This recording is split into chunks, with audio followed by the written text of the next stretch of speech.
Amis auditeurs de Radio Courtoisie, ravi de vous retrouver pour cette nouvelle édition du Journal des débats.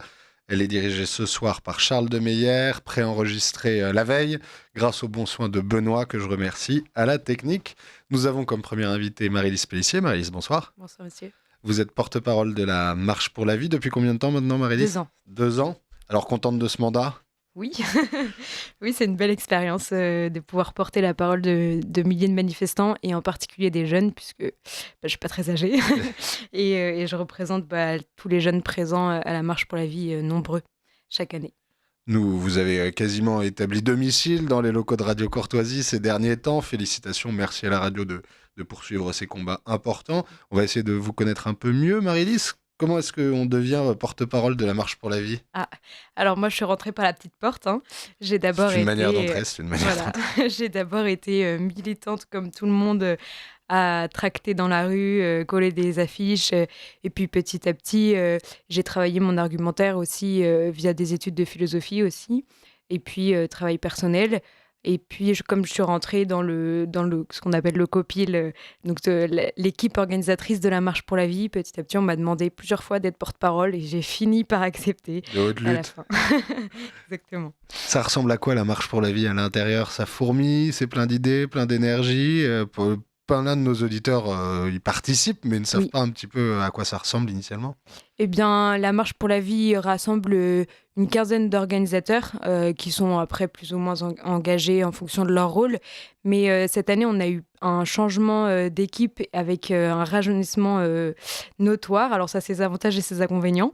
Mais alors moi, quand je suis arrivée à la Marche pour la vie, c'était des gens qui étaient là depuis longtemps, engagés de longue date, et donc qui avaient beaucoup d'expérience et qui étaient aussi très amis, puisqu'en fait, on s'engage toujours aussi entouré d'amis, ou au moins on se fait des amis dans l'engagement. Je pense que c'est assez essentiel parce que sinon on reste pas longtemps. Et donc c'est un peu, moi j'ai été héritière d'eux, de leur vision, et ils ont su donner la place aux jeunes, ce qui était, je pense, important, tout en nous donnant aussi leur héritage. Donc voilà, la Marche pour la vie rassemble pas mal de jeunes aussi issus de la Lejeune Academy, notre université d'été. Et c'est un peu les fruits qu'on voit au bout de 5 ans d'université d'été. On a réussi à former des jeunes qui sont capables de s'engager. Et c'est de l'engagement qui peut être tout simple. Ça peut être juste organiser la veillée de prière la veille de la marche. Ça peut être recruter les animateurs pour les chars. Mais tout ça, c'est des petits... la to-do list est longue. Je dois mettre une pièce Oui, dans le... faites attention, ça va finir dans par le vous cochon. coûter cher. Ça fait 3 minutes et déjà vous êtes ruiné. Oups. Deux questions sur votre parcours. D'abord, les études de philosophie, ça vous aide ? Est-ce que parfois, peut-être, ça peut être encombrant quand on doit porter des messages plus directs ? Finalement, est-ce que ça vous apporte dans ce rôle de porte-parole ? Alors, je pense que ça m'apporte parce que ça me force à toujours définir les termes, à être dans la nuance, parce que mine de rien, on est quand même dans des sujets où il faut savoir Il faut avoir un peu les de mots délicatesse, justes, ouais. voilà, et de la délicatesse. Après, effectivement, parfois, il faut que je me force à faire des phrases courtes, ce qui est encore un travail, et pas forcément rentrer dans toutes les explications et dans tous les détails. Mais je pense que ça a été quand même un grand avantage, surtout que j'ai été formée à la philosophie réaliste, et qui est nécessaire pour parler de tous ces sujets-là, puisqu'on part d'abord du réel, on observe le réel et on essaye de le comprendre. Et c'est vraiment cette philosophie-là qui sous-tend, mine de rien, le combat pour la vie. Deuxième question, la Lejeune Academy, pour certains d'entre nous, Inconnu. c'est à peu près familier, d'autres ne connaissent pas du tout. À quoi ça sert ? Est-ce que c'est fécond ? Est-ce que vous pouvez nous en dire quelques mots ? Alors, la Jeune Académie a été créée donc en 2021. La première université a eu lieu en 2022 et c'est vraiment donc l'organisme de formation de la Marche pour la vie. Ce qu'on s'est dit, c'est qu'il y avait beaucoup de jeunes à la Marche pour la vie et ces jeunes-là, ça serait dommage de les laisser seulement marcher une fois par an. Et en plus, il y a une demande de leur part, une demande d'être formés d'abord au niveau argumentaire, savoir répondre quand ils sont face à leurs camarades, parfois face à leur famille, pour défendre ces positions de la défense de la vie, de sa conception jusqu'à la mort naturelle. Et puis, non seulement une demande de formation, mais aussi une demande d'engagement.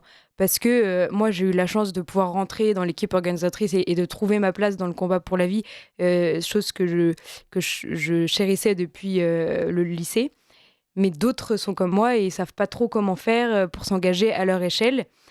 Et donc, nous, l'idée, c'était de dire, bon, en fait, il y a plein de choses à faire. Il y a plein de choses à faire, il y a beaucoup de place à prendre. Il faut dynamiser le mouvement pro-vie en France. Quand on regarde à l'étranger, parfois, ils sont meilleurs que nous. Alors, il y a des choses positives en France qui prennent aussi. L'étranger, c'est qui? L'étranger sont les pays européens et les États-Unis, même si les États-Unis sont vraiment sur une autre planète que nous au niveau Pays pro-life. européen, vous pensez à l'Espagne, par exemple? Oui, on pense à l'Espagne. En fait, moi, j'ai pu aller aux marches pour la vie allemandes, roumaines. Je suis allée aux Pays-Bas aussi. Et du coup, c'est toujours très intéressant de voir comment ils s'organisent et qu'est-ce qu'on peut tirer. Et je pense que nous, en France, il faut qu'on développe davantage l'aide concrète pour les femmes enceintes. Alors, c'est un peu compliqué parce que l'État est très répressif sur les pro-life. Donc, on doit toujours faire très attention. Mais en tout cas, je pense que le Deuxième raison. mouvement... comment? Oui, Deux- ça fait terrible. Je vais me brainer. Pro-vie. Euh, je pense qu'il faut qu'on développe cet aspect-là parce qu'on est pour la vie, donc on propose des aides concrètes. Donc la marche pour la vie, d'abord c'est une université d'été, ça se développe de plus en plus en week-end de formation à l'année et en antenne locale, parce que l'idée c'est que les jeunes puissent vraiment s'engager sur le terrain. Et nous proposons à la fois des formations donc, sur l'argumentaire pour comprendre tous les enjeux bioéthiques sur l'aspect scientifique, juridique, médical, et puis avec des témoignages aussi pour toujours ancrer dans le vécu. Et donc ça, c'est le matin. Souvent, le matin, nous avons ces conférences-là. Et l'après-midi, nous avons des ateliers pratiques pour que chaque jeune puisse développer ses talents et les mettre au service de la vie. On a choisi Jérôme Lejeune comme modèle parce que lui, il a su mettre tous ses talents de scientifique au service de la défense de ses petits patients. Et donc nous, on a voulu aussi donner cet exemple aux jeunes de dire, bah voilà, si vous avez des talents pour aller parler sur les médias, bah faites-le. Si vous avez des talents pour réaliser des vidéos, pour parler sur les réseaux sociaux ou autrement pour parler, pour écouter les femmes enceintes ou les personnes en fin de vie, etc. Voilà, que chacun puisse trouver sa place dans ce milieu. Et c'est ce que petit à petit, on met en place. Ça ressemble à quoi le profil de quelqu'un qui participe à ces activités? Alors, le profil est assez varié parce que au tout départ, quand on a créé la Jeune Académie, on pensait s'adresser plutôt à des habitués de la marche pour la vie, à ceux qui ont toujours un peu grandi dans cette ambiance de défense de la vie, mais qui voulaient en faire plus. Et puis en fait, on s'est rendu compte très vite que c'était pas le public tant attiré parce qu'on a finalement on s'est retrouvé avec des jeunes qui sont plutôt isolés, vraiment isolés, c'est-à-dire des jeunes parfois qui ont leur famille qui n'est pas du tout d'accord avec eux sur ces sujets-là et qui recherchent justement un entourage, qui recherchent des amis qui vont penser la même chose, avec qui ils vont pouvoir s'encourager.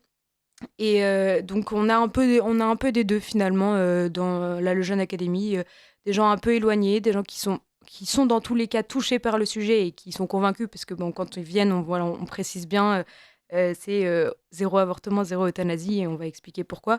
Donc ils sont déjà sur notre ligne, mais ils veulent creuser, ils veulent comprendre, et il y a cette dimension de l'amitié aussi qui est très mise en avant. Et est-ce que ça apporte du fruit pour l'engagement direct ensuite à la marche pour la vie? Est-ce que c'est un objectif atteint? Oui, alors au niveau de la marche pour la vie, c'est un objectif atteint. On a des jeunes qui s'engagent, qui osent prendre la parole, qui osent prendre quelques responsabilités. On travaille de plus en plus le lien avec les autres associations, parce que l'idée, c'est pas que les jeunes s'engagent seulement à la marche pour la vie, mais bien qu'ils puissent aller voir les associations comme Alliance Vita, comme les colloques Marthe et Marie, enfin vraiment toutes les associations qui œuvrent sur le terrain, les écoutantes aussi. Alors, par exemple, on est trop jeune pour être écoutante, et puis il vaut mieux être marié, etc. Donc, ce qu'on fait, c'est on prie souvent, on est en lien avec les écoutantes et on prie pour les intentions qu'on nous transmet, mais ça nous permet d'être au contact aussi des cas particuliers, des femmes qui hésitent à avorter. Et puis, on a aussi, mine de rien, des fruits plus individuels, dans le sens où moi, j'ai souvent des jeunes de la Jeune Académie qui me disent, bah, là, je suis avec une fille qui hésite à avorter, comment je fais et ils ont déjà un petit peu les clés pour pouvoir les aider et ils savent vers qui la renvoyer aussi. Donc voilà, il y a encore, je pense, du travail à faire pour savoir orienter les jeunes dans leur engagement. Parce que quand ils ont entre 18 et 25, c'est pas facile. Mais ça commence les fruits commencent à se montrer. Et justement, j'ai un projet pour cette année pour leur proposer une autre manière de s'engager. C'est sur le domaine de la formation, parce que moi, je suis convaincue qu'il faut qu'on éduque les jeunes sur ces questions-là et qu'on sensibilise. Et donc, moi, je commence à multiplier les interventions auprès des jeunes lycéens et étudiants pour les sensibiliser à la question de l'avortement, de la PMA et de la fin de vie euthanasie suicide assistée. Et je voudrais, au bout de 6 mois, avoir créé un kit d'intervention que tout le monde pourrait réutiliser ensuite, que n'importe quel jeune puisse aller dans la paroisse du coin ou dans son ancien lycée pour faire ces interventions-là. Si des jeunes veulent vous contacter pour participer à ces activités, comment peuvent-ils s'y prendre? Alors les jeunes sont tous sur Insta, donc contactez-nous sur Instagram ou sinon sur notre site internet. Vous pouvez aussi, il y a notre adresse mail contact, donc ne pas hésiter à nous demander. Puis bientôt les inscriptions pour la Jeune Académie 2026 seront ouvertes. Vous êtes à l'écoute de Radio Courtoisie. Charles Demeyer a le plaisir et l'honneur de recevoir Marie-Lise Pélissier. Nous parlons de la marche pour la vie qui vient de se passer et plus globalement de l'intégralité de ce mouvement. Alors, faisons un peu le bilan de cette marche pour la vie 2026. C'était après une année un peu particulière. 2025 marquait les 50 ans de la loi Veil. 2026, quel a été le grand thème de cette marche pour ceux de nos auditeurs qui n'auraient pas suivi? Le grand thème de la marche 2026 était la loi sur l'euthanasie qui allait être débattue 2 jours après, le mardi, au Sénat. Donc, nous avons tenu à mettre l'accent sur le refus de la loi euthanasie et suicide assisté et pour promouvoir les soins palliatifs, l'accompagnement de toute personne. Notre slogan était « Et si la dignité était d'accompagner la vie et non de la tuer finalement ?» puisque en face, les promoteurs de l'euthanasie utilisent beaucoup le terme de dignité, mais avec une fausse acception. Nous, on a voulu montrer qu'en fait, la dignité, elle est intrinsèque à toute personne. Et pour respecter cette dignité, il faut prendre soin des personnes jusqu'au bout. On a eu notamment des très belles interventions, des témoignages. Je pense à Maxence qui est venu témoigner en fauteuil roulant, qui est étudiant, 22 ans, atteint d'une myopathie de Duchenne. Et qui, c'était très beau parce qu'en fait, il a dit « Je suis venu pour témoigner de ma joie de vivre » et de dire qu'en fait, c'est pas parce que je suis dans un fauteuil roulant et que j'ai une vision à court terme, parce qu'il sait très bien qu'il va pas tarder, qu'il ne vivra pas très longtemps, eh bien, il a choisi quand même de faire de sa vie quelque chose de beau, quelque chose de drôle. Donc il a eu un témoignage très fort. Et puis, on n'a pas perdu de vue, évidemment, le sujet de l'avortement aussi à la Marche pour la vie, puisqu'on est là chaque année.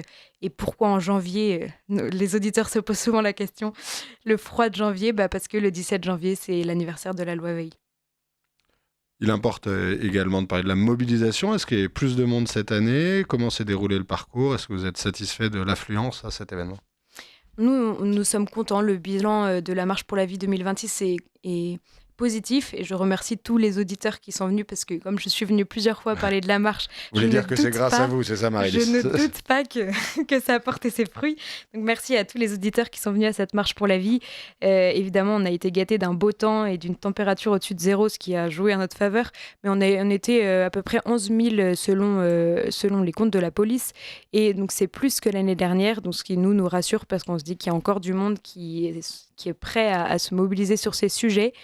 Comme je le disais, toujours beaucoup de jeunes, mais toutes les générations sont représentées et sont appelées à être représentées parce qu'il ne s'agit pas que ça devienne juste une marche de vingtenaires, parce qu'on est tous concernés sur nos sujets. Et surtout sur le thème de cette année, justement, il y a pu y avoir une réflexion, j'imagine, sur le fait d'étendre le sujet initial de la marche, qui est très focalisé en principe, habituellement, sur la loi Veil. Est-ce que ça a dû demander une réflexion chez vous, parmi les organisateurs, de l'étendre jusqu'à la question de l'euthanasie? Alors, cette réflexion a plutôt eu lieu en 2023, parce que mine de rien, ça fait 3 ans qu'on... Alors, on a eu, un moment, on a dû mettre l'accent sur la constitutionnalisation de l'avortement, mais mine de rien, comme la loi sur la fin de vie est dans l'actualité depuis 3 ans et sans cesse repoussée, on avait eu cette réflexion à ce moment-là. Et ça ne nous a pas beaucoup demandé de temps. En fait, on a vite tranché sur le fait qu'on pouvait donner mettre l'accent sur ce thème, parce qu'on l'avait déjà fait à l'époque de Vincent Lambert. Une fois, on avait même marché avec des ballons noirs pour justement, aux côtés de la famille Lambert, demander la protection de sa vie. Donc, pour nous, c'était totalement dans notre ligne. Et alors, c'est vrai que certains nous reprochaient de parler d'avortement et de ne pas parler que d'euthanasie. Mais en fait, déjà, on ne va pas se renier. Et ensuite, c'est les 2 bouts de la chaîne. C'est vraiment protéger la vie au tout début et à sa fin. Certains pourraient arguer que c'est pas exactement la même question. Il y a une question d'indépendance, au moins pour partie de libre arbitre de ceux qui décident de demander, enfin, encore dans ces dispositions-là, qu'on mette fin à leur vie, tandis que pour le coup, le fœtus est innocent. On pourrait vous dire que on attaque la liberté individuelle de manière enfin, on attaque. Vous ferez le reproche d'attaquer la liberté individuelle de manière plus massive, finalement, en vous saisissant en plus de l'euthanasie. Oui, et c'est d'ailleurs ce que me disent les jeunes à la Jeune Académie. Souvent me disent c'est plus difficile de débattre sur la question de l'euthanasie que sur l'avortement. Alors oui et non, parce que finalement, quand on creuse vraiment la question de l'euthanasie, le suicide assisté, on se rend compte qu'il y a beaucoup de mensonges qui sont dits autour de cet acte. Sur la question de la liberté, moi je réponds plusieurs choses. Déjà, de quelle liberté parlons-nous ? Si on parle d'une liberté sans contrainte où on peut faire tout ce qu'on veut, c'est pas le cas, parce qu'en fait, dans ce cas-là, on ne serait jamais libre. Ensuite, on a la question de est-ce que pouvoir choisir sa mort serait une liberté supplémentaire ? Alors évidemment, déjà, est-ce qu'on dit d'une personne qui va se suicider qu'elle est libre ? Très souvent, les personnes qui font des tentatives de suicide sont hospitalisées. Donc ça veut dire qu'elles sont sous le poids de leur souffrance, qu'elles ont leur discernement qui est obstrué par leur souffrance, par leur maladie. Donc je ne vois pas pourquoi, dans le cas d'un suicide assisté, on pourrait dire que la personne est plus libre. Et puis ensuite, il y a toute la question de quand bien même elle serait totalement libre et demanderait de manière très éclairée cette mort, est-ce que la société doit, pour le coup, répondre à cette demande ? Et quel est le sens de l'homme au sens social ? Est-ce que l'homme peut faire tout ce qu'il veut dans la société, même si on pourrait croire que ça ne dépend que de lui et ça ne concerne que sa vie ? En fait, on oublie que toute personne vit dans une société et les impacts du suicide chez les proches sont prouvés par les psychologues, les psychiatres. Pourquoi ces impacts disparaîtraient-ils quand il s'agirait d'un suicide assisté, préparé, voulu par la médecine, etc.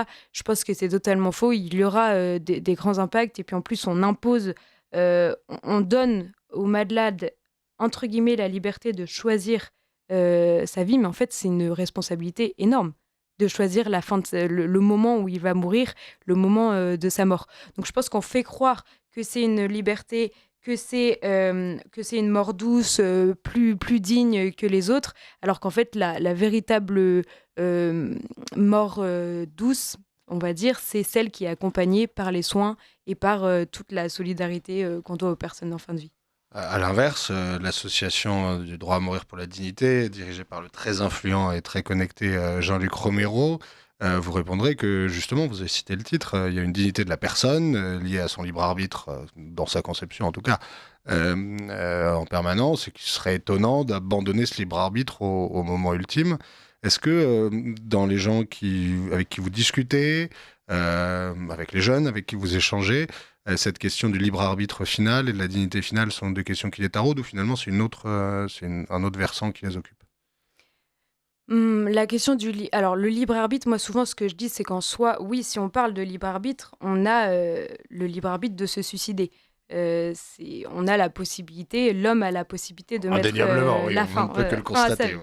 Bon, toute la question, c'est est-ce qu'il faut l'inscrire dans la loi et tout l'impact de la loi. Moi, ce que je vois, c'est ceux qui prennent la parole aujourd'hui contre l'euthanasie sont beaucoup, déjà les soignants, parce que dans la question de la liberté, on oublie qu'en fait, il y a la question de la liberté des soignants et qu'ils vont devoir répondre à ce droit, de droit des patients. Donc en fait, dans quelle mesure en fait, ils vont pouvoir être libres ? Certes, il y a une objection de conscience, mais on voit très bien sur la question de l'avortement combien il est difficile de faire valoir son objection de conscience sur le terrain. Donc qu'en sera-t-il sur l'euthanasie ? Et puis, non, la peur, c'est justement l'absence de liberté. En fait, à quel point le fait de créer une loi va réduire la liberté des personnes qui sont éligibles à l'euthanasie. Et j'utilise le terme éligible parce que justement, il y a un collectif qui s'appelle Les Éligibles et leurs aidants et donc qui est porté par des personnes qui sont malades, qui ont une maladie incurable, qui sont en soins palliatifs et qui seraient donc éligibles à l'euthanasie et au suicide assisté selon la loi de l'Assemblée nationale, et qui, eux, disent, en fait, on est paniqué par cette loi, parce qu'on sait, bon, déjà, c'est une violence pour nous, parce que vous dites que, en fait, notre vie n'a plus de valeur, et ensuite, dans quelle mesure on va pouvoir faire confiance à nos médecins.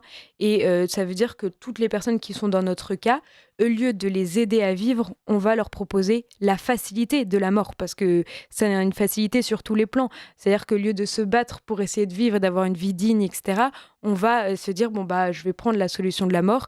Et quand je dis une facilité sur tous les plans, c'est que économiquement, il ne faut pas se leurrer, c'est beaucoup plus économique d'euthanasier que de proposer des soins palliatifs. Donc il y a tous ces aspects-là. Et j'invite les auditeurs à aller voir il faut que je retrouve son nom, Antoine Durand, qui a lancé un appel. On peut retrouver sa vidéo sur YouTube. Il dit « Aidez-nous à vivre et pas à mourir ». Et en fait, il dit « Comment parler de la dignité ?» Je cite « Comment parler de dignité dans la mort quand vous n'avez pas les moyens de vivre dignement ?»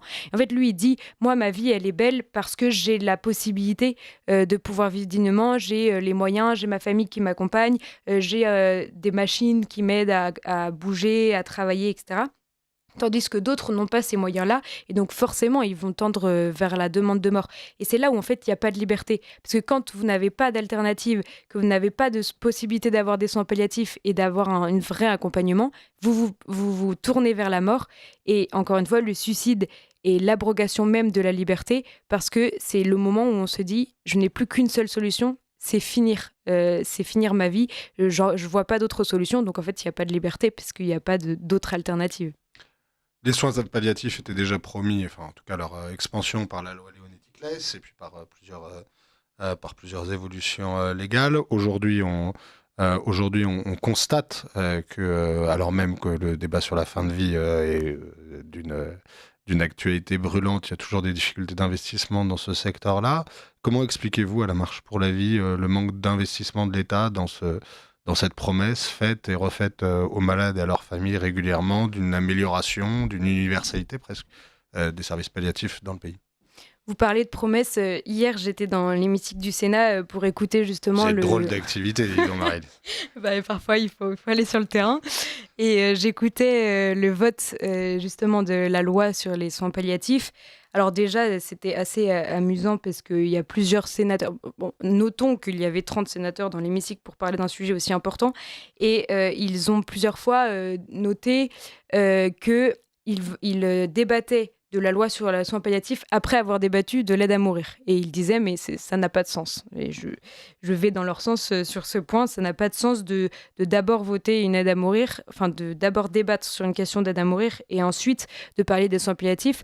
Et d'ailleurs, beaucoup disent d'abord développons les soins palliatifs avant de parler d'une aide à mourir.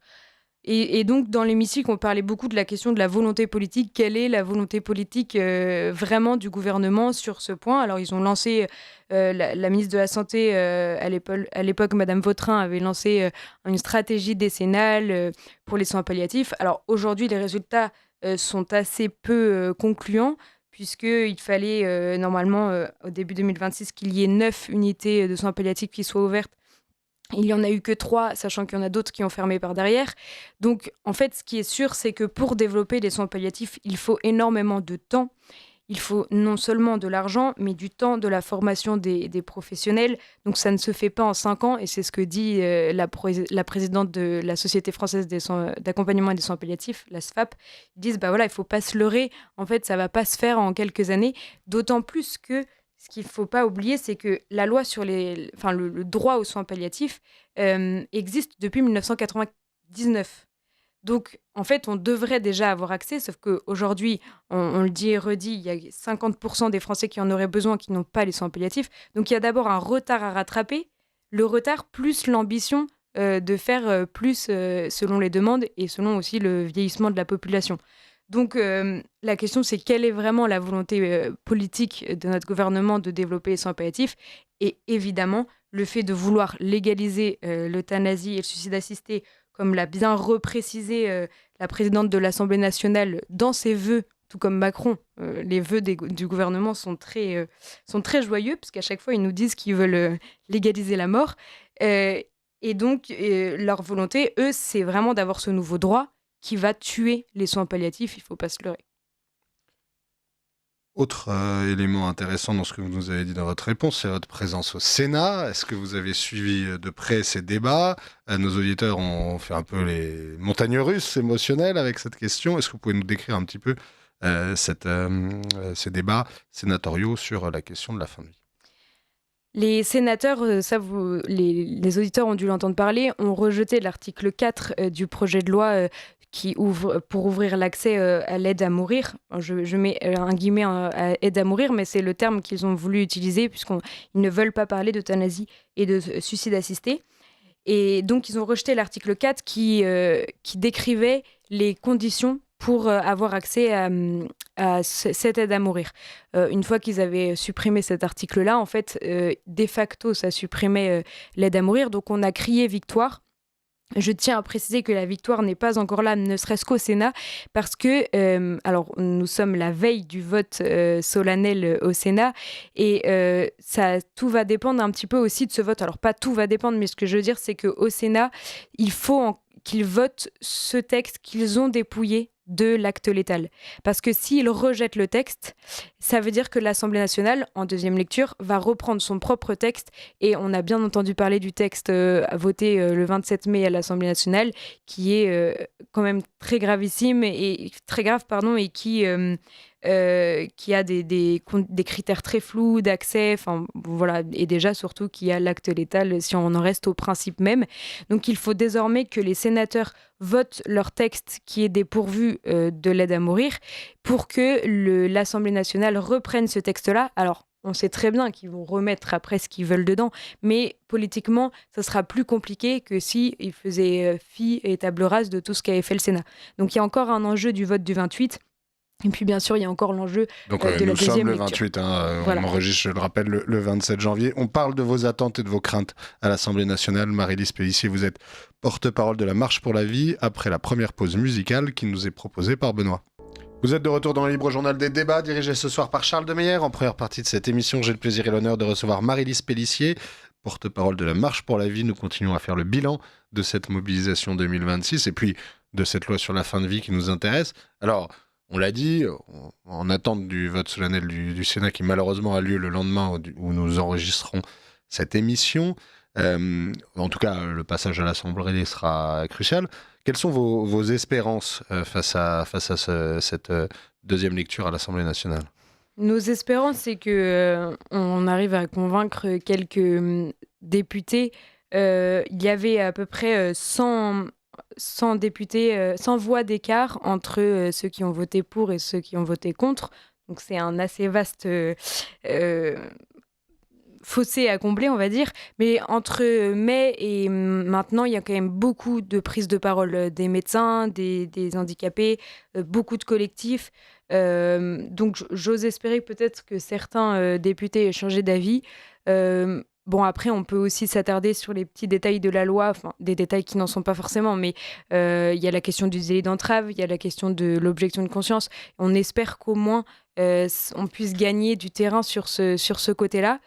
Si je parle du délit d'entrave, par exemple, donc la loi de l'Assemblée nationale prévoyait un délit d'entrave pour tous ceux qui voudraient s'opposer et dissuader quelqu'un de demander l'aide à mourir, et n'excluait pas du tout ni les représentants religieux. Je discutais récemment à cette antenne avec un prêtre et ça pose quand même question parce que le rôle du prêtre dans ces cas-là, ça va être quand même de dissuader d'utiliser cette loi. Et puis, il n'exclut pas non plus les psychiatres et les psychologues dont le rôle est essentiel est de dissuader justement de faire des tentatives de suicide. Donc, il y a vraiment cette question-là du délit d'entrave qu'il faudrait absolument retirer, qui rentrerait complètement en contradiction avec, évidemment, tout ce qui est marqué dans le code pénal désormais, le non-assistance aux personnes en danger, etc. Et puis, sur l'objection de conscience, il y a des religieuses qui ont pris beaucoup la parole ces derniers temps. Oui, on les a vues sur les plateaux télévisés, voilà. etc. Parce qu'il n'y a pas d'objection de conscience pour les établissements de santé. Donc on espère que sur ce point-là, le Sénat l'a remis déjà dans sa loi et peut-être que l'Assemblée le gardera. Puis évidemment la question lancinante de la clause de conscience des pharmaciens qui est toujours, un élément important. Comment vous vous positionnez face à ce que les auditeurs qui seraient très opposés à cette évolution légale peuvent faire face aux politiques? Est-ce que vous êtes partisan d'une forte pression? Est-ce que vous êtes partisan d'un dialogue plus apaisé? Finalement, pour vous, est-ce que ça doit être un sujet de lutte immédiat avec des échéances électorales qui approchent? Ou est-ce qu'au contraire, vous favorisez l'avancée par une forme d'unanimisme qui pourrait se déclencher au sein de la Chambre? Alors nous, la marche pour la vie, notre spécificité, c'est de mettre les gens dans la rue, on va dire, et de clamer haut et fort ce qu'on ne peut pas dire toujours facilement publiquement. Donc nous, on encourage beaucoup nos adhérents à écrire là actuellement aux sénateurs et puis bientôt, déjà aux députés, de vraiment de leur écrire et de leur dire mot pour mot ce qu'ils pensent de l'acte létal et surtout de pas forcément s'attarder sur toutes les spécificités de la loi, mais bien de rester sur la question du principe. On refuse toute forme d'euthanasie et de suicide assisté.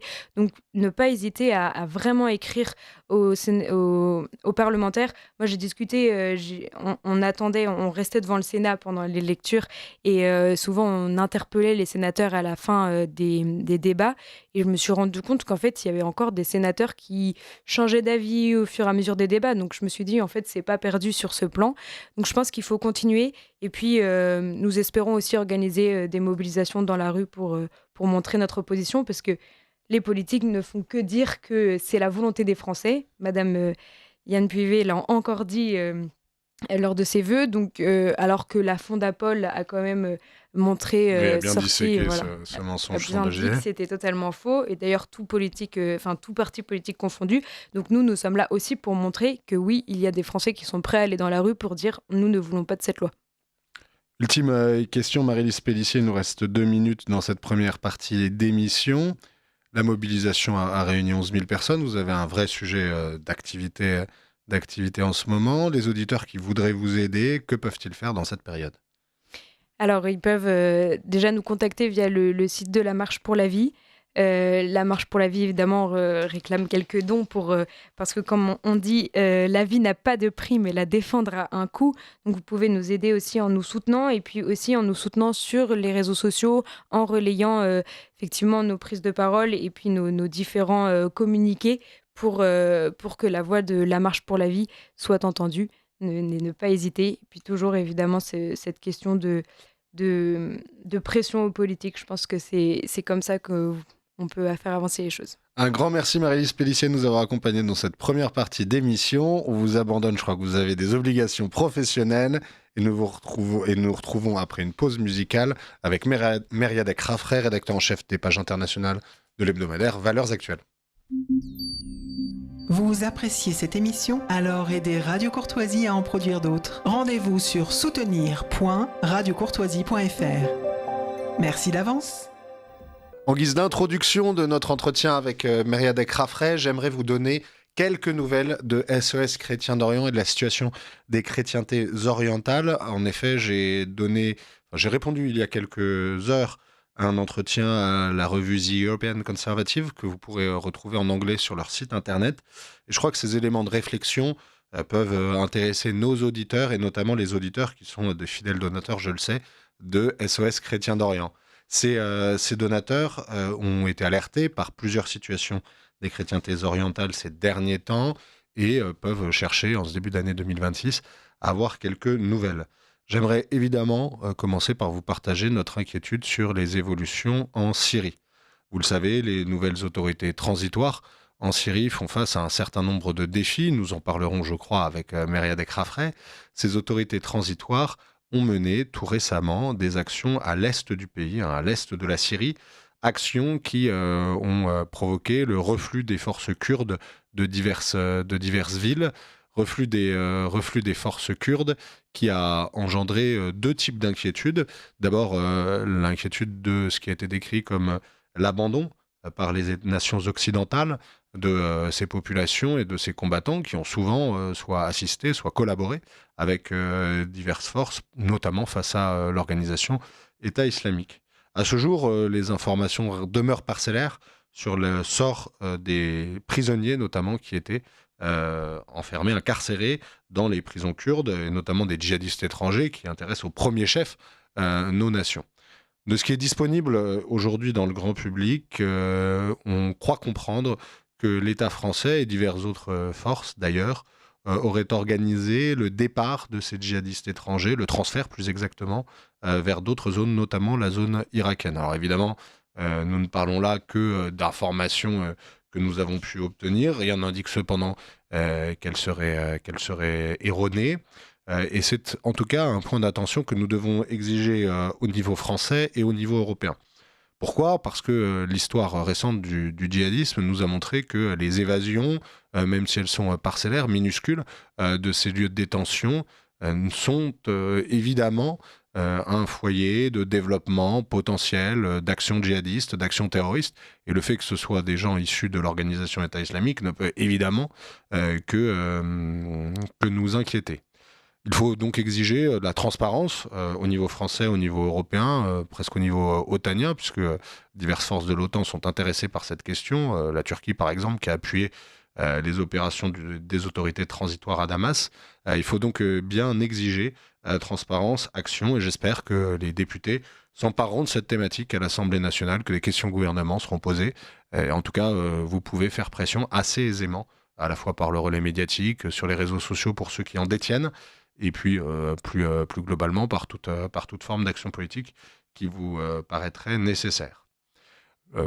J'insiste sur un autre point, c'est que cette solution de transition, elle a été l'objet de 2 accords entre les forces kurdes et entre les forces kurdes qui détenaient ces régions, qui étaient à la tête de ces régions, et le gouvernement transitoire à Damas. Elles ont fait l'objet d'un accord. Dans cet accord, la passation du pouvoir sur les prisons et sur les détenus qui y résidaient sont écrits en tout point. Je crois que c'est le point 9 de l'accord, si ce n'est pas le cas. Mais on voit que sous pression internationale, et aussi dans l'objet des négociations, c'était une zone d'attention. Ce qu'on croit comprendre, c'est que les forces européennes, et Israël également, n'étaient pas totalement favorables à l'intégralité des avancées des autorités transitoires de Damas vers l'est de la Syrie, et notamment le nord-est de la Syrie, et que c'est plutôt la volonté américano-turque qui l'aurait emporté. Encore une fois, j'en parlerai avec Mériadec Rafray, on verra s'il partage ce constat.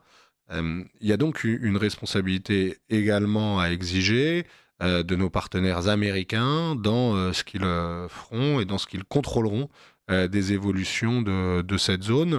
Évolution de cette zone qui ne manque pas de poser question, puisque un des camps de prisonniers qui a été pris d'assaut au départ par les forces des autorités transitoires syriennes était quasiment juxtaposé à une base américaine. Donc il y a une responsabilité morale et politique des États-Unis dans cette affaire, et il faut exiger des autorités américaines qu'elles soient à la hauteur de ce que leurs partenaires occidentaux jugent. Il y a une question plus profonde derrière ça à poser, c'est la place que les États européens continuent d'avoir dans cette partie du monde. Ceux qui sont directement concernés par les évolutions locales, notamment d'un point de vue migratoire, mais aussi de risques terroristes, ce sont les États européens. Quand la Syrie est au bord du chaos, quand la Syrie est mise à genoux, les flux migratoires continuent. En tout cas, encore plus la question du rapatriement des réfugiés syriens dans nos pays continue à se poser. Et visiblement, ce ne sont pas les solutions européennes qui sont plébiscitées ou qui sont défendues par les États-Unis d'Amérique, et encore moins par la Turquie.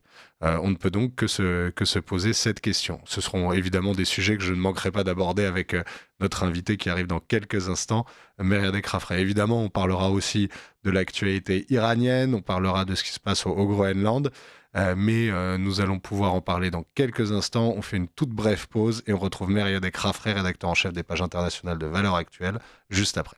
Radio Courtoisie, ravi de vous retrouver après cette brève introduction sur les sujets internationaux. Et c'est un ami que j'ai le plaisir et l'honneur de recevoir, quelqu'un que je lis avec plaisir en plus, Mériadec Rafray. Bonsoir. Bonsoir Charles. l'actualité internationale est bouillonnante pour vous.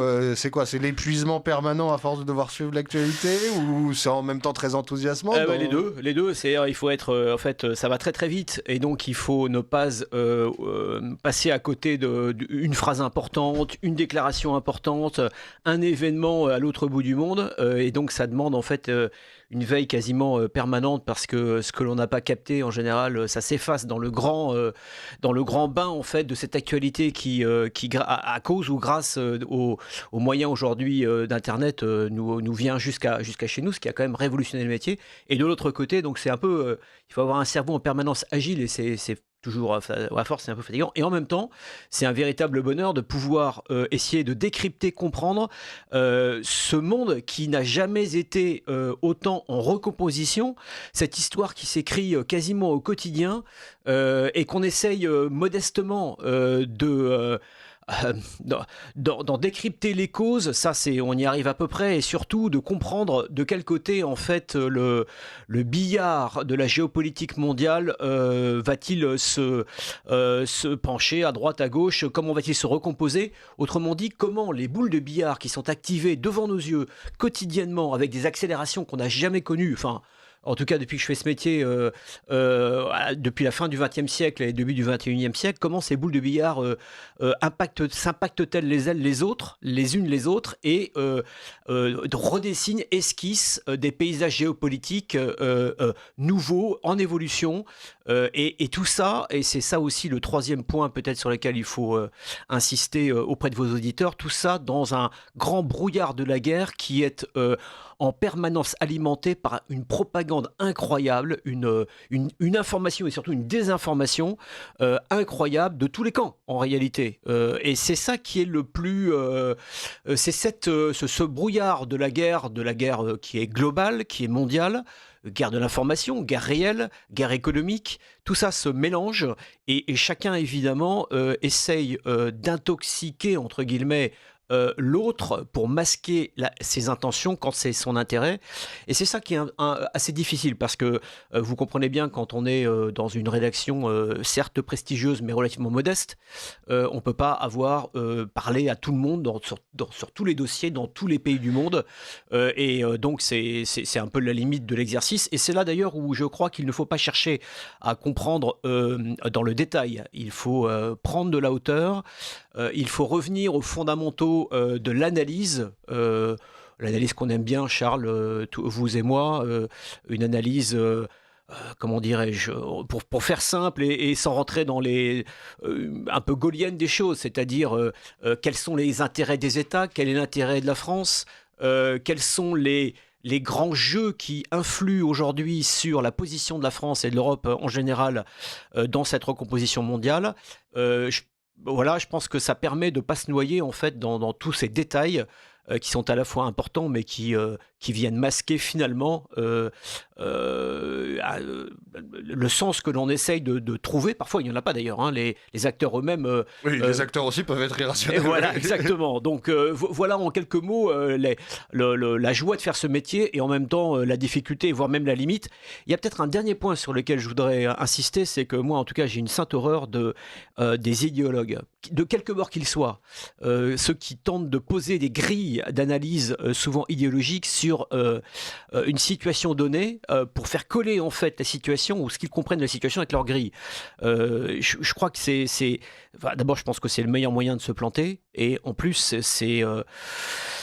c'est simplificateur. Voilà, c'est une question que j'avais envie de vous poser tout de suite, hein. On voit malheureusement chez vos collègues, il y en a évidemment d'éminents et de grande qualité, une tendance de plus en plus marquée liée à la télévision, je crois, au commentariat permanent. Exactement. Sur ces questions. Vous, à l'inverse, vous essayez de connaître les acteurs, je suis bien placé pour savoir que vous adorez aller sur le terrain, rencontrer tout ça. Pourquoi est-ce que vous ressentez ce besoin finalement? Qu'est-ce que ça vous apporte concrètement dans votre interprétation des événements? Eh bien, si vous voulez, le fait de parler avec les acteurs qui font l'histoire plutôt que d'écouter les commentateurs ou les experts qui les ont rencontrés, d'abord, ça donne une crédibilité professionnelle. C'est-à-dire que lorsque vous rencontrez des acteurs en Syrie, au Liban, en Russie, comme je l'ai fait, alors que c'est un pays qui est officiellement banni, eh bien, ça permet d'aller voir avec vos propres yeux, de comprendre, de sentir le terrain, de décrypter, non pas vraiment ce qui se passe, mais de sentir les tendances, si vous voulez. C'est le métier de journaliste, c'est pas un métier c'est pas un métier de docteur en histoire, c'est pas un métier de chercheur, d'historien. On essaye de décrypter au jour le jour et de sentir les tendances. Quand vous allez, comme moi, quand j'ai été en 2024, j'ai eu la chance d'aller en Russie pour couvrir la dernière élection de Vladimir Poutine. Quand vous débarquez à l'aéroport de Sheremetyevo, vous voyez physiquement quel est l'effet des sanctions occidentales. Et alors évidemment, il y a toujours une part de doigt mouillé, comme on dit, mais c'est aussi l'expérience vous permet aussi d'améliorer le doigt mouillé. Voilà. Et en fait, on se dit oui, les sanctions effectivement ont un effet, mais évidemment pas l'effet qu'on a bien voulu nous faire croire, en particulier avec les éléments de langage de notre fameux ministre de l'économie Bruno Le Maire, qui est davantage un homme de lettres qu'un homme d'économie. Donc ça donne une crédibilité, ça permet aussi de se confronter avec la réalité d'un terrain, et en fait en quelques jours, une semaine, on plonge un thermomètre personnel dans une situation donnée et on en ressort. Si vous voulez, cela permet d'ajouter à l'analyse intellectuelle, au fait que l'on parle avec des experts, ça permet d'ajouter ce que j'appelle moi l'intelligence de l'émotion, c'est-à-dire qu'on rencontre les gens, on parle avec eux, on essaye de comprendre quel est leur état d'esprit, ce qui leur joie, leur peine. Et c'est l'intelligence émotionnelle qui permet de compléter en fait le travail d'analyse qu'on fait depuis Paris, le travail de documentation, le travail de lecture. On se lit tous les uns les autres. Voilà, c'est vraiment. Et alors, c'est compliqué aujourd'hui de partir, ça coûte cher aux rédactions, ça prend du temps, c'est chronophage, c'est aussi un peu fatigant au passage. Et puis il y a des endroits où il est difficile d'aller. Je pense par exemple au Soudan, où il se passe une guerre incroyable, des massacres. Voilà, c'est compliqué d'y aller. Il y a aussi un autre sujet, c'est que tous les dossiers n'intéressent pas forcément les lecteurs. Et nous sommes, en tout cas dans la presse privée, nous sommes quand même dans des logiques un minimum économiques, c'est-à-dire pour exister, il faut avoir des lecteurs qui achètent un journal. Il faut donc les intéresser. Mieux, ouais. Voilà. Par exemple, un sujet que vous connaissez bien, l'Éthiopie, pays fantastique, incroyable, un pivot de l'Afrique de l'Est aujourd'hui, un géant de l'Afrique de l'Est. Bon, c'est un sujet qui a du mal à intéresser les lecteurs, et pourtant, beaucoup de vos auditeurs qui sont cultivés le savent, c'est l'un des berceaux de la civilisation chrétienne. L'empire tigréen catholique est un truc absolument incroyable qui a rayonné dans tout le bassin du Nil jusque de l'autre côté de la mer Rouge au tout début de son existence. Voilà, donc c'est aussi la limite. Et en revanche, et pour terminer, je n'ai pas la religion du terrain, c'est-à-dire que parfois on lit davantage, on comprend davantage les choses que lorsqu'on est les yeux collés au terrain. Je pense notamment à la guerre d'Ukraine. En Ukraine, il est parfois moins piégeux et il est parfois moins piégeux de prendre du recul depuis Paris ou depuis Londres ou Washington, si vous voulez, que d'être collé au terrain, où là, de toute façon, vous êtes contraint par la guerre, vous n'allez pas vous prendre une bombe sur le visage, donc vous êtes cornaqué. Et puis l'affect des gens qui vous accompagnent. Voilà, en fait. Et on est cornaqué, que ce soit chez les Ukrainiens ou les Russes, on est forcément cornaqué par les gens qui nous autorisent à venir. Et donc, on est là, on est dans une ligne de cours, si vous voulez, ou une ligne d'eau en quelque sorte. Et quand vous êtes à Paris, vous avez le recul nécessaire pour essayer d'embrasser la globalité d'une situation. Et voilà, donc voilà, pas de religion du terrain, mais le terrain, ça permet quand même d'éviter les dérives que vous signaliez à l'instant même, à savoir les dérives des analystes de plateau, des éditorialistes de plateau qui, à force d'éditorialiser, en fait disent des bêtises, car ils s'écartent vraiment de la réalité du terrain. Question difficile que je vais vous poser maintenant, Meredith Raffray. Merci de ces propos liminaires qui nous permettent de mieux comprendre votre plume, qu'on retrouve toutes les semaines, je rappelle, dans Valeurs Actuelles.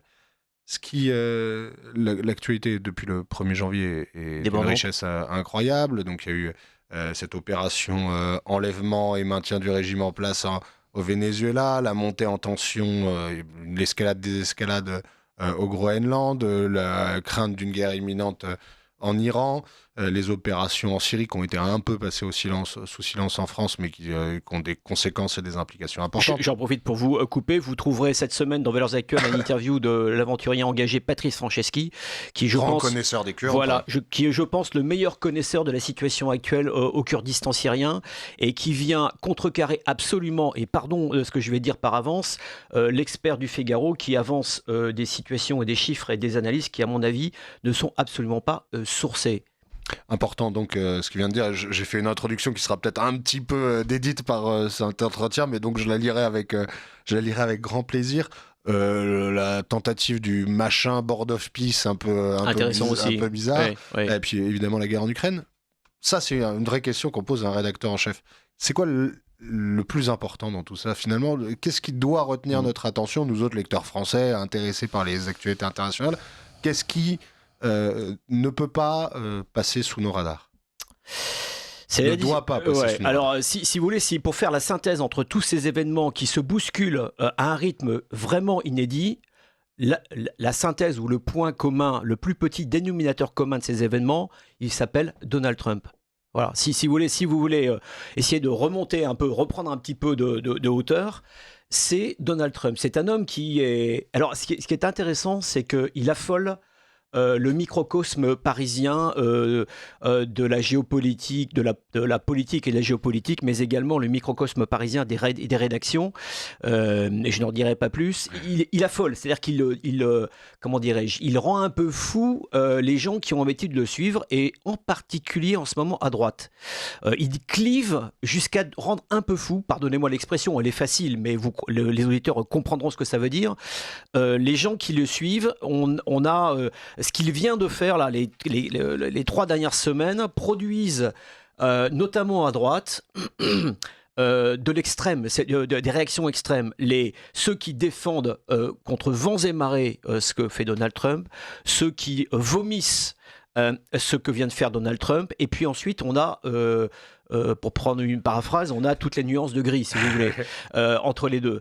Et ça, c'est assez étonnant. C'est-à-dire, moi, ce qui me frappe, c'est cette difficulté en fait du microcosme, mais en particulier la droite française, à regarder sans affect, de manière analytique, de lire et de décrypter de manière analytique ce que fait Donald Trump. C'est-à-dire, et d'ailleurs, je pense que celui qui a eu le bon mot, c'est, une fois n'est pas coutume, j'ai le cité, c'est Dominique de Villepin, qui a dit, mais il ne faut pas répondre, il ne faut pas tenir compte des provocations de Donald Trump. Ce qu'il faut regarder, c'est ce qu'il fait, au-delà de ce qu'il dit.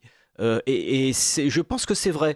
Et je voudrais raconter peut-être une anecdote que j'ai dû raconter ici il y a quelques mois d'ailleurs. Il y a au printemps, à la fin du printemps dernier, j'ai eu la chance de rencontrer à Paris le patron de la Heritage Foundation, qui est l'énorme think tank américain conservateur. Cet endroit où les intellectuels de la droite américaine ont fabriqué le programme et ont mis en orbite le retour de Donald Trump. Donc, s'il y a bien des gens qui connaissent le logiciel MAGA et le logiciel trumpien, à la fois intellectuel, je parlais également du microcosme, mais aussi le personnage Trump, c'est bien eux. Et c'était juste au moment où Trump avait fait une énorme sortie sur ses droits de douane en disant, voilà, à tous ces pays-là, je ne me rappelle plus exactement, il y avait une liste incroyable, plus 20, plus 30, plus 100, plus 200, plus 250. Et c'était en début de semaine ou en fin de semaine, et 3 jours ou 4 jours plus tard, après un yo-yo à la bourse au Nasdaq à New York, le même Trump avait dit, bon non, finalement, j'annule tout, on met tout en stand-by et on va réfléchir. Et j'avais dit, je vois le patron de ce think tank et je lui dis, écoutez, même à droite, là, les gens qui vous soutiennent et qui sont plutôt partisans de Trump disent, là, non, on ne comprend plus le Trump, là, qu'est-ce qu'il veut faire?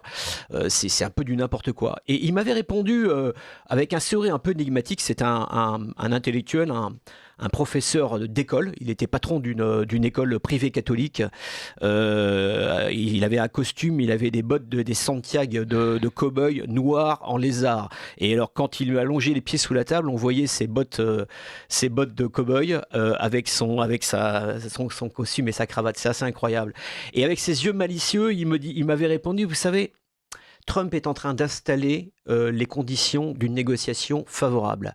C'est-à-dire qu'il vient bousculer les acteurs, il vient les affoler, Alors, il n'avait pas employé tout à fait ce mot-là, mais c'est ce que ça voulait dire. Et il me dit, croyez-moi, vous allez voir, les choses là partent dans tous les sens. Et à la rentrée, en septembre, me dit-il, pas plus tard que septembre prochain, donc on était en mi-juin, vous allez voir que les choses vont se stabiliser et que Trump va arriver là où il voulait, le voulait. Et que les bourses vont suivre. C'est exactement ce qui s'est passé. Exactement ce qui s'est passé. Simplement, entre le point de départ de la négociation, l'ouverture de la négociation et le point d'arrivée, Donald Trump, l'Amérique, n'a pas encaissé, par exemple, je ne me rappelle plus exactement quels étaient les chiffres, mais n'a pas forcément encaissé 100% de droits d'âne supplémentaires. C'est 70%, 60%. Il y a eu un accord, une négociation. Et en fait, c'était du donnant-donnant. Mais simplement, c'est sa manière de travailler, c'est sa manière de faire. Et en fait, ici... Quand je dis ici, c'est à Paris, en France, mais pas que, en Europe en général. Les gens répondent à cette méthode Trump, à ce disrupteur, à cet homme méprisant avec les faibles, discourtois avec ceux qu'il veut chahuter, ceux qu'il méprise. Bref, à cet homme qu'on aime, vous et moi, pas vraiment, sur la forme, ils répondent par des cris d'orfraie, un affolement généralisé. Et je crois que c'est la meilleure, c'est surtout la plus mauvaise réaction possible. Et cette réaction, à mon avis, elle cache... Alors, je ne parle pas de la droite en l'occurrence, je parle plutôt des dirigeants français et occidentaux en général, enfin européens en général. Elle cache en fait la très lente prise de conscience du fait que le nouveau shérif à Washington, comme l'a appelé J.D. Vance, son vice-président, veut changer les choses. Voilà. Et je me rappelle une discussion avec des experts stratégistes français il y a quelques mois, et je leur citais en fait le discours de J.D. Vance à Munich aidez-moi, l'année dernière, voilà, au printemps dernier, en mars 2025. Et je voyais bien qu'il ne comprenait pas. Il me disait, ouais, il est fou. Et ensuite, j'ai envoyé le discours de Marco Rubio, qui est le patron de la diplomatie, et qui est, dit-on ici au Quai d'Orsay, l'homme sensé de la bande. Et je lui dis, voyez, c'est à peu près la même chose. Je lui dis, ça va changer vraiment, ça va tanguer fort. Et je sentais bien chez mes interlocuteurs qu'il y avait un déni de réalité. Finalement, ils n'avaient pas intégré, en fait, si ça les bousculait trop, en fait. Voilà. Je crois que c'était même pas dans leur logiciel. Et donc, ici, dans les milieux anti-Trump, qui sont évidemment la majorité des milieux qui nous dirigent aujourd'hui, on a préféré gloser sur le pseudo dérangement mental du géant à la perruque jaune de presque 80 ans, plutôt que de le prendre au sérieux.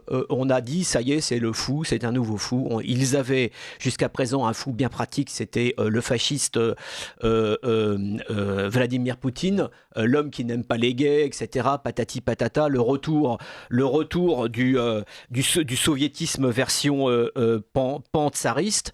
Et en fait, maintenant, ils ont un autre fou, c'est Donald Trump. Mais d'ailleurs, ça tombe bien, puisque Donald Trump, c'est l'homme qui est contre le wokisme, qui est pour le retour des valeurs familiales, qui est même dans un espèce de...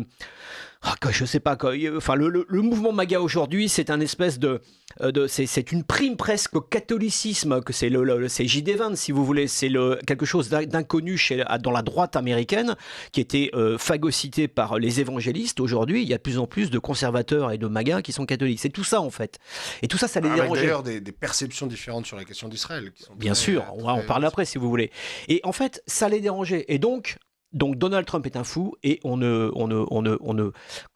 n'anticipe pas la réalité. Et voilà, Donald Trump est arrivé à Davos en disant, les gars, moi je veux mettre la main sur le Groenland. C'est scandaleux, un allié ne peut pas faire ça, patati patata. Au final, qu'est-ce qui s'est passé au bout de 48 heures ?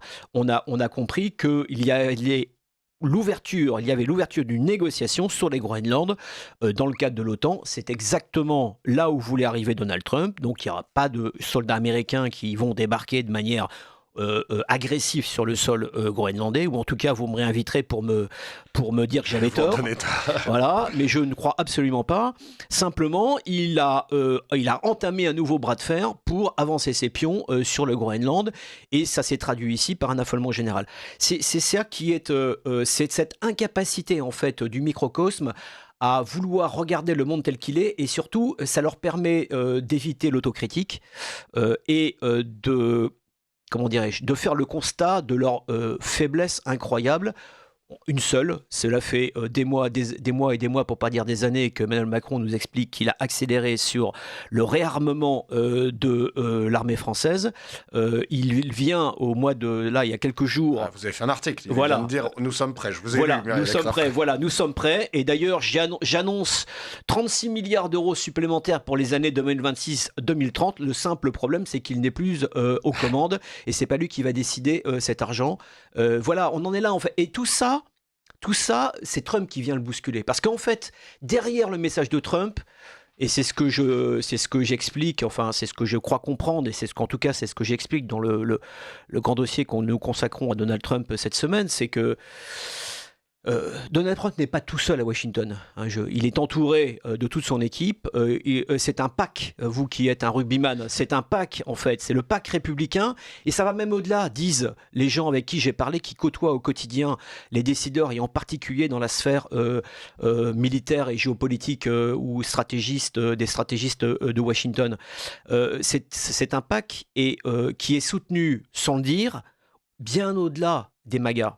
C'est-à-dire aujourd'hui, beaucoup d'élus démocrates qui n'ont pas d'agenda MAGA sont d'accord pour l'agenda de Trump. 2 points, ouvrez les guillemets, restaurer la puissance américaine face à l'hégémonie, enfin face à la montée en puissance de la Chine.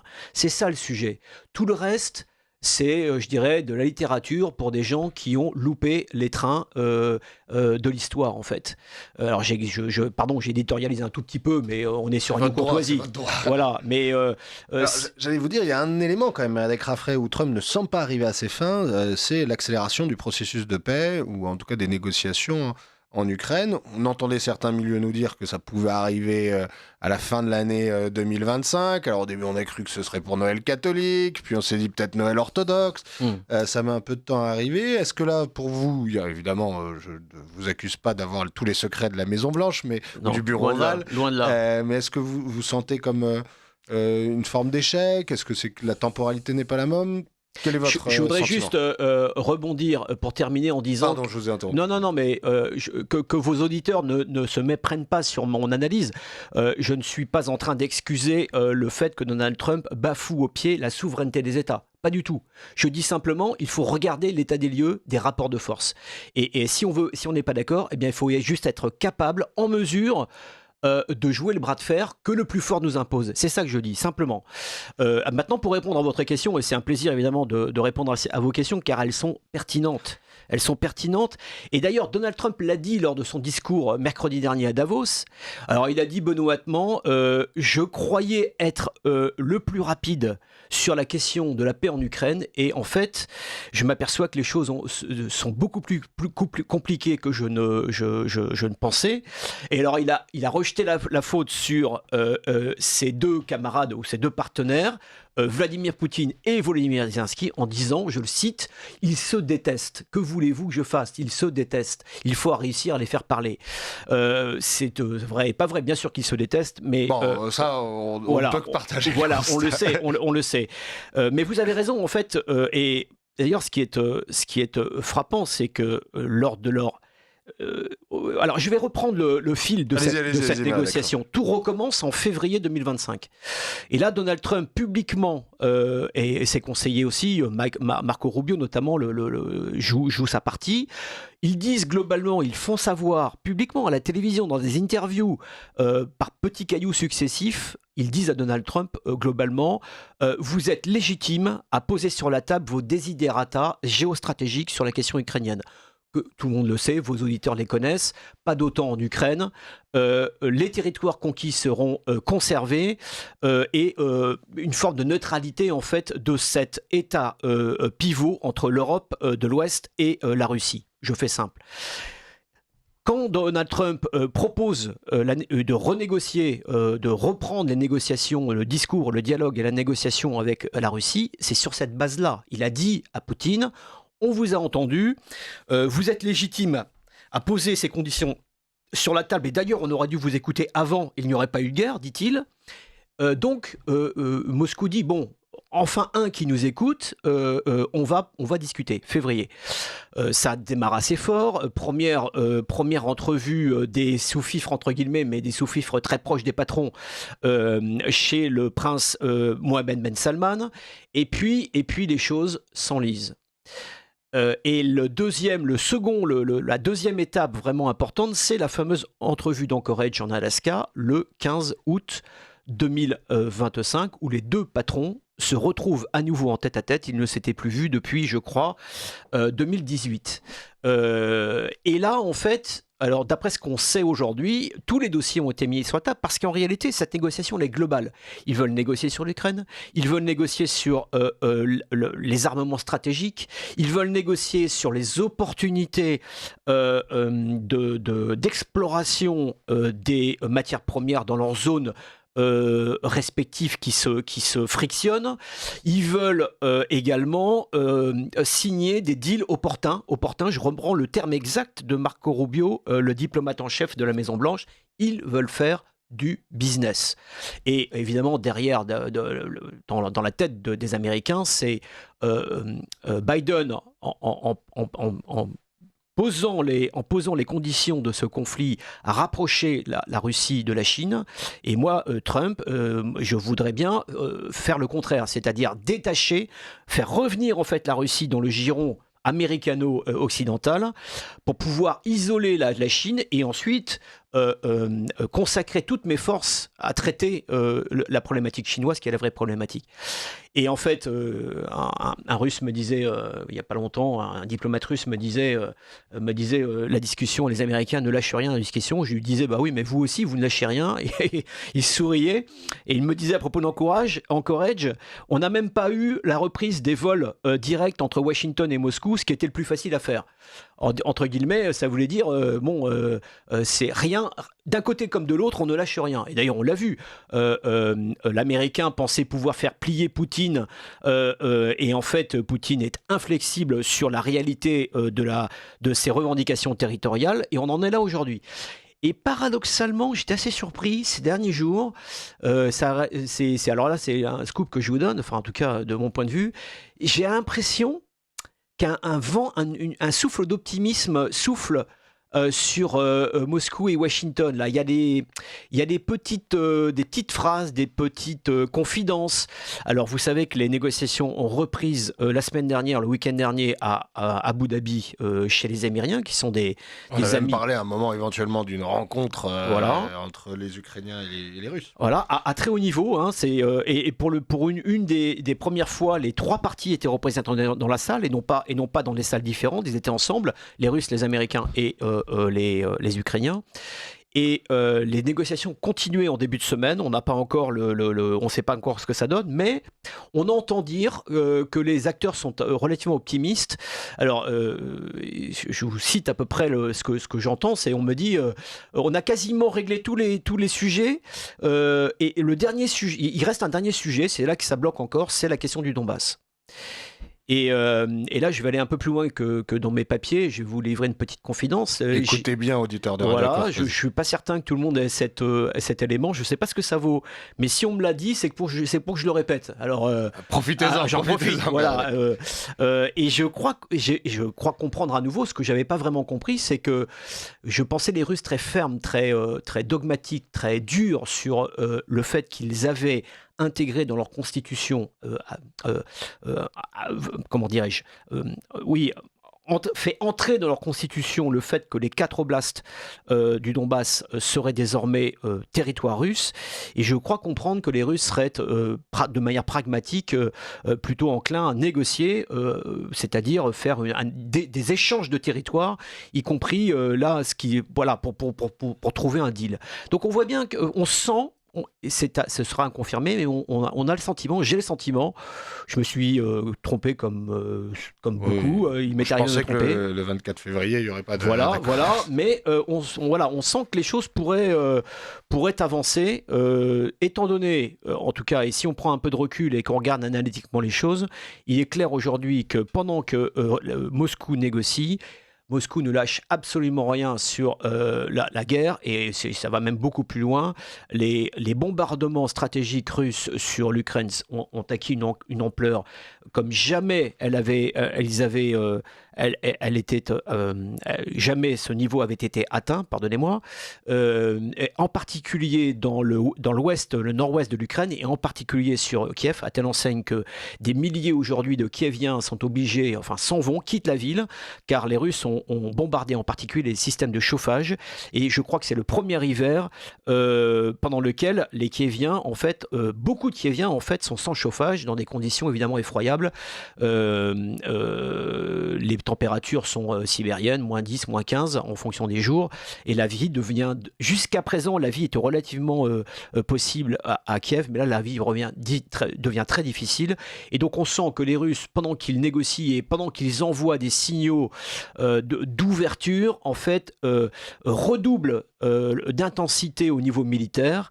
Ils gèrent leur guerre sur le front du Donbass en avançant, en grignotant, en allant plus ou moins vite d'ailleurs, pas très vite en fait. Et l'idée évidemment, comme toujours dans cette guerre, c'est la problématique des hommes, des ressources humaines. Et de ce point de vue-là, la problématique des ressources humaines, elle pèse évidemment sur les défenseurs, mais elle pèse surtout politiquement, je pense, sur l'agresseur, sur celui qui est à l'offensive. Et d'autre part, on voit bien que la Russie déploie une stratégie militaire de terreur, de pression psychologique et physique sur l'arrière du front, qui n'a jamais atteint l'intensité qu'elle connaît aujourd'hui. Et donc, moi, je suis évidemment de ceux qui militent pour que l'on trouve un modus vivendi pouvant faire ramener la paix le plus vite possible dans cette partie du territoire, car ceux qui souffrent, ceux qui meurent et ceux qui souffrent sont évidemment les militaires de deux côtés, mais ce sont aussi les familles, les civils. C'est une boucherie effroyable, hein. On parle de milliers de morts par jour. Est-ce que vous pensez, Meredek Raffray, que face à cette horreur humaine, au danger, à la nécessité d'accélérer les choses, l'idée d'envoyer des forces françaises participer aux forces de paix ou d'observation, selon la formule trouvée, serait une idée, évidemment c'est pas à vous de vous positionner, mais intéressante, objectivement, juridiquement crédible? Alors, on passe sans transition au sujet macronien compliqué. Transition tout de même, puisque s'il y a une paix, il y aura bien des gens pour l'assurer. Mais c'est, en fait, si vous voulez, alors pour essayer de refaire un peu je vous disais tout à l'heure, ce qui est intéressant, c'est qu'il faut prendre un peu de recul. Quand Trump ouvre les négociations avec les Russes, c'est un camouflet pour les Européens. L'affaire se passe entre Russes et Américains. Les Russes disent d'ailleurs, ils me l'ont dit dans un grand interview qui a défrayé la chronique médiatique ici, vous avez perdu et nous ne voulons plus discuter, négocier avec les leaders européens, Macron, à l'époque c'était Scholz et Starmer en Grande-Bretagne. Nous, on ne veut plus parler qu'avec Trump. D'une part parce que vous êtes des décadents, et d'autre part, vous n'avez plus de pouvoir. Simplement, si Trump a aussi du mal à boucler ce dossier, c'est que, à l'évidence, un cessez-le-feu qui tient en Ukraine doit tenir compte des Européens. C'est-à-dire que même si les Russes disent qu'ils ne veulent pas négocier avec les Européens, d'une manière ou d'une autre, nous sommes sur le territoire européen. D'ailleurs, je dis toujours aux Russes, ça m'amuse beaucoup, vous disiez que vous ne vouliez pas négocier avec les Européens, puisque avant le début du conflit en 21, vous demandiez aux Européens une grande négociation sur l'architecture de sécurité européenne, parce que vous disiez justement que le sujet, c'est qu'il fallait prendre en compte l'ensemble des parties prenantes européennes. Maintenant, vous dites qu'il ne faut plus négocier avec les Européens. Donc, il y a un vrai paradoxe, une contradiction. Et donc, le sujet, c'est les Européens ont accusé le coup. D'une part, ils étaient exclus de ce grand reset. D'autre part, et c'est évidemment un sujet qui les concernait au premier chef, et Macron et ses amis leaders centristes européens, n'ont eu de cesse que de se réinviter à la table des négociations. Et de ce point de vue, cela gênait en fait Trump. Et Trump, d'une manière ou d'une autre, on l'a bien vu, ne pouvait pas faire sans les Européens.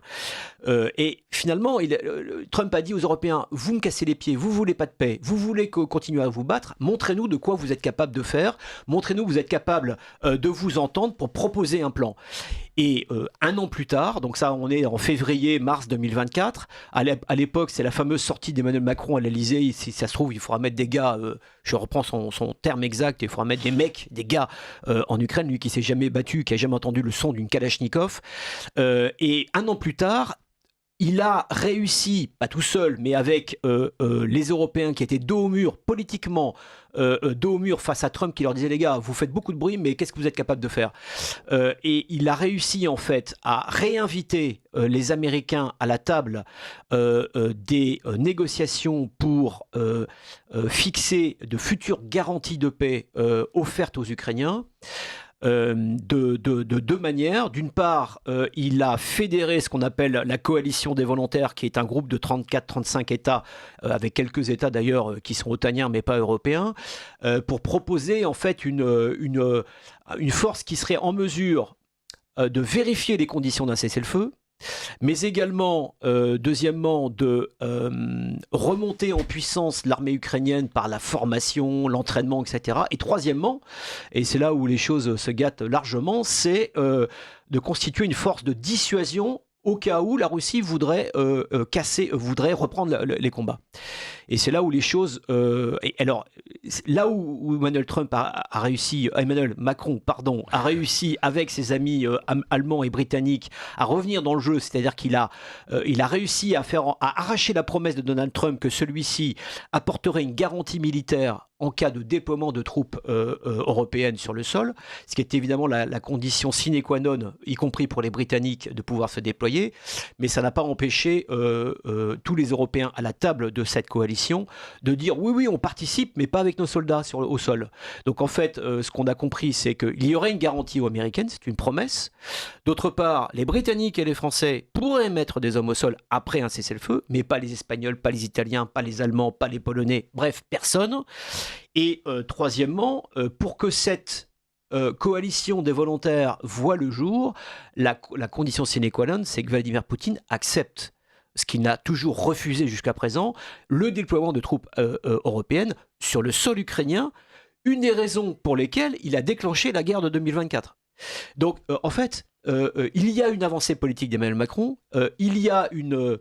comment dirais-je, il y a une concrétisation en fait d'un jeu collectif européen qui mérite d'être signalé. J'en profite pour dire, les Européens avaient-ils le choix, parce que sinon Trump leur disait, voyez les gars, vous êtes incapables de faire quelque chose. Mais tout ça dépendra de ce que j'appelle l'alignement des étoiles dans le ciel européen, c'est-à-dire est-ce que Donald Trump apportera in fine la garantie qu'il a promise? Est-ce que Vladimir Poutine, une fois le cessez-le-feu signé, acceptera que des troupes viennent en Ukraine? Moi, j'attends pour voir, j'y crois qu'assez moyennement. Autrement dit, l'édifice macronien est pour l'instant hypothétique, et en tout cas très fragile. Et on verra s'il y a un cessez-le-feu, s'il y a un cessez-le-feu avec une négociation globale, si effectivement les parties prenantes accepteront le déploiement de troupes au sol. Où ça exactement? En Ukraine ou de l'autre côté de la frontière, ce qui ne serait absolument pas pareil. Tout ça reste en devenir. Le problème avec Macron, c'est qu'on est face à quelqu'un qui n'a pas les moyens de sa politique. Oui, souvent l'intuition est plutôt bonne. Et plutôt bonne, exactement. Nos auditeurs ne vont pas apprécier forcément ce que je dis, mais souvent elle est plutôt bonne. Parce que concrètement, qu'est-ce qu'a réussi à faire Emmanuel Macron? En 20 secondes, Meredek. On a fini déjà. Ouais, il reste une minute. D'accord. Ce qu'il a réussi concrètement, c'est à faire en sorte qu'il y ait un état-major franco-britannique qui travaille, qui se réunisse, qui fasse des plans et qui entraîne une machine militaire européenne, si vous voulez. Ça, c'est du bonus en réalité. C'est ce que j'appelle, non pas une Europe de la défense, mais les Européens essayent de trouver des solutions pour travailler ensemble, pour faire cause commune ensemble. Et ça, je vois pas ce qui est critiquable là-dedans. Un immense merci d'avoir accepté, au débeauté en plus, je le souligne pour les auditeurs qui ne le sauraient pas, d'accepter de participer à cette émission. Meredek Raffé, on vous retrouve toutes les semaines.